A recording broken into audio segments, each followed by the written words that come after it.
രാജാവിൻ്റെ അടുത്ത് കൊണ്ടുപോയിട്ട് പറഞ്ഞു, നീ ഒരു പണി ചെയ്യേ, ഈ കൊട്ടാരത്തിൽ നീ ഇവിടെ ജീവിക്ക്, ഈ റാണി നിനക്കാണ്. അപ്പോൾ രാജാവ് പറയുകയാണ്, അത് എൻ്റെ പെങ്ങളാണ്, നീ ഇവിടെ ജീവിച്ചോ, നിനക്ക് സുഖകരമായിട്ട് ജീവിക്കാം എന്ന്. അപ്പോൾ അങ്ങനെ ഇരിക്കാലേക്ക് ഈശോ അങ്ങനെ മുകളിൽ നിന്ന് ഇറങ്ങി വന്നിട്ട് പെട്ടെന്ന് വന്നിട്ട് ആ മൃഗത്തിൻ്റെ കൊമ്പെ പിടിച്ചിട്ട് ഒറ്റ ഒടിക്കൽ. ഞാൻ കണ്ടുകൊണ്ടിരിക്കുകയാണ്. ഈശോൻ്റെ മൃഗത്തിൻ്റെ കൊമ്പ് ഒടിച്ചതേ ഈശോ അങ്ങനെ വന്നിട്ട് പോവാണ്. ഇവൻ എൻ്റെ മകനാണ്, നീ ഇനി മുതൽ വിശുദ്ധിയിൽ ജീവിച്ചു കൊള്ളുക എന്ന് പറഞ്ഞിട്ട് പോവുകയാണ്.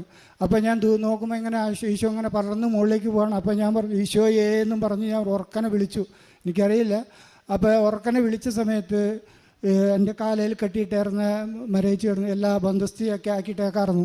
അവിടെ നിന്ന് എടുത്ത് ചാടി എൻ്റെ കാലിൽ കെട്ടിയിടുന്നത് വള്ളികളൊക്കെ പൊട്ടിച്ച് കളഞ്ഞ് എൻ്റെ കയ്യിലുണ്ടായത് ഇതൊക്കെ എടുത്ത് കാട്ടിക്കളഞ്ഞ് പുറഞ്ഞിരിക്കുകയാണ്. അപ്പോഴേക്ക് ഡോക്ടർമാർ ഓടി വന്നു, ഇവിടെ എന്തോ സംഭവിച്ചിട്ടുണ്ട്, ഇല്ലെങ്കിൽ ഇവന് ഒരു കാരണവശാലും ജീവിക്കാൻ വഴിയില്ല എന്ന്.